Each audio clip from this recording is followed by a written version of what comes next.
was de eerste zomer naar je lang verwachte album. Ja, nou ja, ik denk dat we er inderdaad nog even moeten wachten, want het is er nog steeds niet van gekomen. Hè? Wanneer komt hij dan? Nou ja, het is in principe op één liedje na allemaal klaar. Maar er kwam een album van Wolter Kroes tussendoor wat af moest. We zijn bezig met het Songfestival, met Antje Montero. Dus ja, het schoof even weer ietsje op, maar hij komt eraan. We zijn met Antje Montero bezig voor het Nationaal Songfestival. Een heel bijzonder liedje gemaakt en ja, we willen gewoon wat proberen, kijken. Is dan de opzet dit jaar niet extra lastig voor juist een grote artiesten als Antje Montero en jij?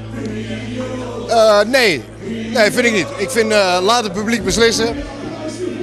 Laat het Nederlandse volk meedenken in wat we moeten doen. Kijk, de laatste jaren is natuurlijk wel bewezen dat we niet op het goede spoor zaten. Want we zijn de laatste keer als laatste geëindigd en dat is natuurlijk niet goed. Dus we moeten daar wel over nadenken. We hebben in Nederland gewoon heel veel te bieden qua muziek, qua talent, qua zang, dans, entertainment. En ik vind dat we daar het publiek in moeten betrekken.